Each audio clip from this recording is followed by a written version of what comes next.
हमारे पास एक शरीर है, हम इसे खुद से अलग नहीं कर सकते, ये मौजूद है। शरीर की अपनी जरूरतें हैं, जैसे कि शारीरिक भूख है, वैसे ही कामुकता है। पर किस हद तक, ये आपके ऊपर है। योग विज्ञान में इसे वीर्यम कहा जाता है।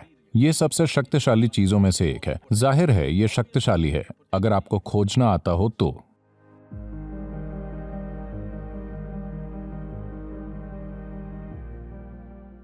नमस्कारम सद्गुरु।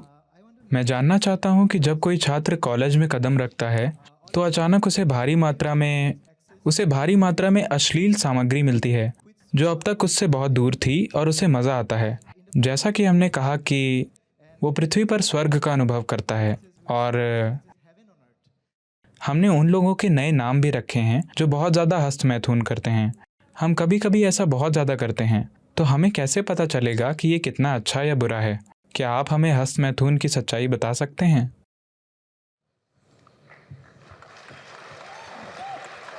ओह, ये एक लोकप्रिय प्रश्न लगता है।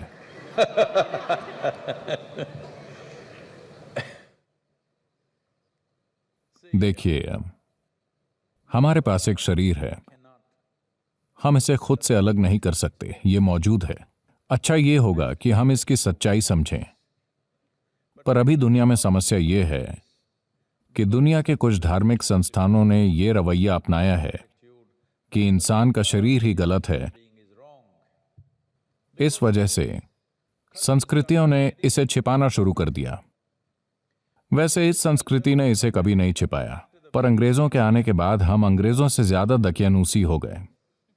पर अगर आप उस समय से पहले के मंदिर देखें तो मंदिरों के बाहर की सभी कलाएं अश्लील हैं, अगर आप अश्लील कहना चाहें तो। पर हम उन्हें अश्लील नहीं कहते, हम सिर्फ इंसानी शरीर के विभिन्न आयामों की बात कर रहे हैं। क्योंकि हम इसे गलत नहीं मानते, हम बस इसे जीवन का बाहरी हिस्सा मानते हैं। अगर आप सिर्फ वहीं रहते हैं तो आप हमेशा भौतिक आयाम में रहेंगे, आप कुछ और नहीं तलाशेंगे। तो मंदिर में हमेशा ये बाहर होता है। आपका काम है इसे देखना और समझना कि ये जीवन की बाहरी चीज है और जीवन की गहराई में जाने की कोशिश करना, पर साथ ही इसे नकारना नहीं, न इसका महिमा मंडन करना, न ही इसे नकारना। यह सबसे महत्वपूर्ण बात है।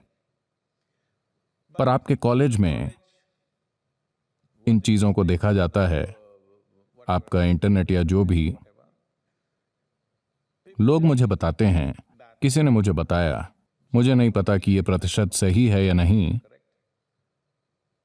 जब मैंने पूछा कि सामग्री क्या है, मैं इंटरनेट और इसकी सामग्री को समझने की कोशिश कर रहा था। इंटरनेट पर वास्तविक सामग्री क्या है? उन्होंने मुझे बताया, आपको पता होना चाहिए। उन्होंने बताया कि इंटरनेट पर 70% सामग्री अश्लीलता है। क्या ऐसा है? आपको पता होगा।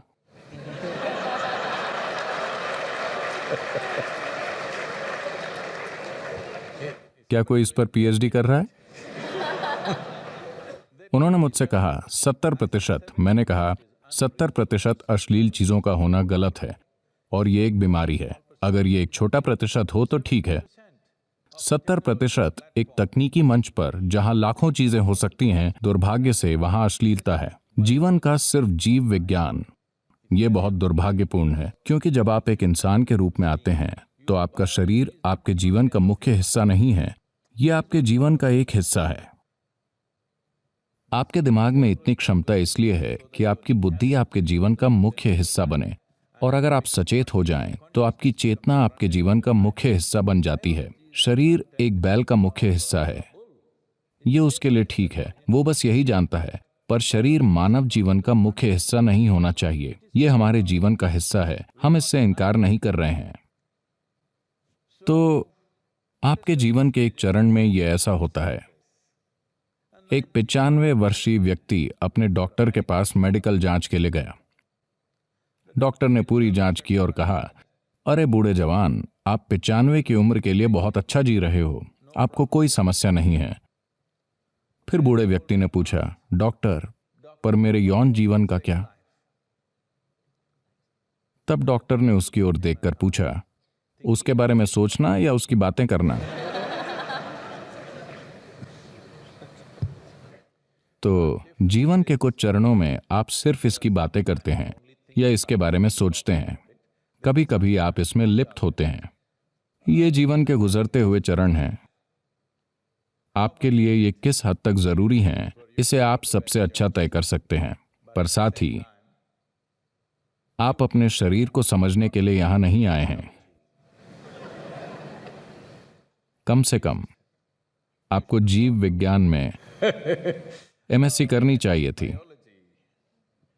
आपको एक तकनीकी संस्थान में जीव विज्ञान की खोज करके समय बर्बाद नहीं करना चाहिए। क्या इसका मतलब यह है कि आप में जीव विज्ञान नहीं है, आपकी शारीरिक जरूरतें नहीं हैं? आप में हैं, ये ठीक है, पर इसे आपका बाहरी हिस्सा होना चाहिए, न कि आपके जीवन का मूल हिस्सा, क्योंकि इससे आप में एक कमी आ जाएगी। आप एक प्राणी थे जो पूरी तरह से शारीरिक था, फिर आपका विकास हुआ और अब आप में शरीर से परे अपनी खुद की बुद्धि है। देखिए, जानवरों की बुद्धि सिर्फ उनके शरीर के लिए काम करती है। भोजन कैसे पाया जाए, अपना साथी कैसे पाया जाए, यही उनका पूरा जीवन है। अगर मानव बुद्धि भी इसी तरह काम करे तो आप विकास की प्रक्रिया के खिलाफ जा रहे हैं। आप वापस जाने की कोशिश कर रहे हैं, विकास की प्रक्रिया को पीछे ले जा रहे हैं। यह जरूरी नहीं है। इसका मतलब यह नहीं है कि आपके पास शरीर नहीं है। शरीर की अपनी जरूरतें हैं, जैसे कि शारीरिक भूख है, वैसे ही कामुकता है। आपको इसे किसी तरह से पूरा करना है, पर किस हद तक यह आपको चुनना है। पर निश्चित रूप से यह आपके जीवन का मुख्य हिस्सा नहीं होना चाहिए, क्योंकि आप अपनी बुद्धि और चेतना को मुख्य हिस्सा बनाने की विकास योजना को पीछे ले जा रहे हैं। इसके बजाय आप अपने शरीर को मुख्य हिस्सा बना रहे हैं।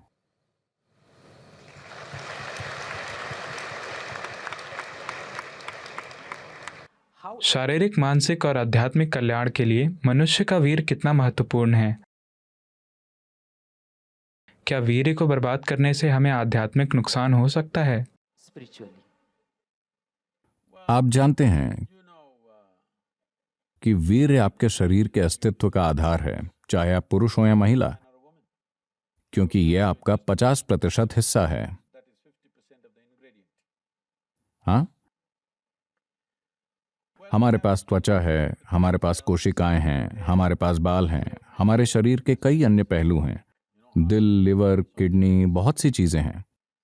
इन सभी कोशिकाओं में अपनी अलग अलग शक्ति है। But semen is of an extraordinary level of potency, it can create a whole new life. पर वीर्य में असाधारण शक्ति है। ये एक नया जीवन बना सकता है। आज आप एक उपकला यानी एपिथेलियल कोशिका लेकर प्रयोगशाला में बहुत कुछ कर सकते हैं, और शायद हम आपका क्लोन बना सकते हैं। ठीक है, तो क्षमता यहां भी है, पर उस तरह की क्षमता नहीं है जितनी कि उस कोशिका में है जिसे आप वीर्य कहते हैं। तो यौगिक संस्कृति में इसे वीर्य कहा जाता है। वीर्य का एक अर्थ वज्र भी है, जिसका अर्थ है स्थिरता या हीरा, Stability or diamond, which is the hardest thing. जो सबसे कठोर चीज है। तो मानव शरीर में वीर्य को वज्र के समान माना जाता है। इसका मतलब है कि ये सबसे शक्तिशाली चीजों में से एक है। अगर आप इसका उपयोग करना जानते हो तो इसके उपयोग का एक तरीका है कि आप इससे बच्चे पैदा कर सकते हैं। ये एक बात है। अगर आप ये सवाल इसलिए उठा रहे हैं क्योंकि आप लोग इसे जेएनयू की चादरों पर फैला रहे हैं, Okay. अगर आप ऐसा कर रहे हैं, आप जो कर रहे हैं वो कर रहे हैं, जिसे नैतिक रूप से आंका नहीं जाना चाहिए। मुद्दा ये नहीं है, सवाल ये है कि आपकी मजबूरी किस स्तर पर है। इस शरीर की किसी भी चीज से क्या हम एक अलग स्तर का काम कर सकते हैं? बिल्कुल। सिर्फ वीर्य ही नहीं, इस शरीर की हर चीज को रूपांतरित किया जा सकता है। देखिए, मान लीजिए मैंने आप सभी को सूप बनाने की सामग्री दी। आप सभी को वही सूप बनाने की सामग्री दी। क्या आपको लगता है कि आप सभी एक ही सूप बनाएंगे? नहीं, आप 500 किस्मों के सूप बनाएंगे, हालांकि सामग्री एक ही है। अभी हमारे साथ यही हुआ है। हम सभी मौलिक रूप से एक ही सामग्री हैं, पर देखिए हम में से हर एक कितना अलग है। अलग अलग सूप। अगर मैं आपको सूप बनाने की सामग्री दूं, तो आप एक शानदार सूप या एक घटिया सूप बना सकते हैं। यह इससे तय होगा कि आप में कितना कौशल है ना? तो यह हर बात पर लागू होता है, न सिर्फ वीर्य पर। आपके शरीर और आपके मन के हर आयाम को आप किसी जबरदस्त चीज में बदल सकते हैं, या इसे औसत दर्जे का या एक गंभीर समस्या बना सकते हैं। आपके जीवन का हर पहलू, यही जीवन के इस पहलू के लिए भी सच है। ये वही ऊर्जा है। देखिए, लोग इसका शाब्दिक अनुवाद कर रहे हैं, पर अगर आप उपकलता यानी एपिथेलियल कोशिकाएं बनाना चाहते हैं तो शरीर इस पर जितनी ऊर्जा खर्च करता है उसके मुकाबले अगर आप एक वीर्य की कोशिका बनाना चाहते हैं तो शरीर जितनी ऊर्जा खर्च करता है वो बहुत अलग है। इसे वैज्ञानिक रूप से स्थापित किया जा सकता है। इसलिए जब आप इतनी ऊर्जा का निवेश कर रहे हैं तो जाहिर है कि अगर आपको खोजना आता हो तो इसमें क्षमता है। लेकिन क्या आप में खोजने की क्षमता है? क्या आप खोज करने में सक्षम हैं? क्या आपके पास ऐसा करने के लिए जरूरी साधना और मार्गदर्शन है? ये एक बड़ा सवालिया निशान है।